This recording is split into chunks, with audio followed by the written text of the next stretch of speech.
After this there was a feast of the Jews, and Jesus went up to Jerusalem. Now there is in Jerusalem by the sheep gate a pool, in Hebrew called Bethzatha, which has 5 porticos. In these lay a multitude of invalids, blind, lame, paralyzed. One man was there, who had been ill for 38 years. When Jesus saw him and knew that he had been lying there a long time, he said to him, "Do you want to be healed?" The sick man answered him, "Sir, I have no man to put me into the pool when the water is troubled, and while I am going another steps down before me." Jesus said to him, "Rise, take up your pallet, and walk." And at once the man was healed, and he took up his pallet and walked. Now that day was the Sabbath. So the Jews said to the man who was cured, "It is the Sabbath. It is not lawful for you to carry your pallet." But he answered them, "The man who healed me said to me, 'Take up your pallet, and walk.'" They asked him, "Who was the man who said to you, 'Take up your pallet, and walk'?" Now the man who had been healed did not know who it was, for Jesus had withdrawn, as there was a crowd in the place.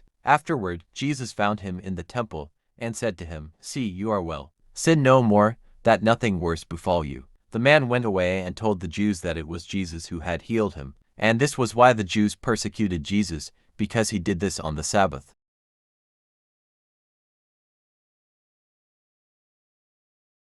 Only those who have endured long understand this man's struggle. For 38 years, he couldn't walk and often visited a nearby pool believed to have healing powers. Hoping to be healed when the waters stirred, Jesus recognized his deep desire to walk, which was central to his life. His inability to move meant relying on others and begging, highlighting his persistent suffering. This should evoke compassion, and Jesus, moved by mercy, chose to heal him both physically and spiritually. The man's key virtue was patient endurance, maintaining hope through prolonged trials. Instead of seeking quick fixes or succumbing to despair, his patience built spiritual strength, fostering hope and joy amid struggles. Witnessing his endurance, Jesus healed him to restore his walk and to strengthen his faith, urging him to follow him. Today, reflect on patient endurance. See challenges as chances to grow in patience. Consider how you respond to your trials. Do you show hope and patience or frustration? Pray to develop this virtue and strive to emulate his steadfastness.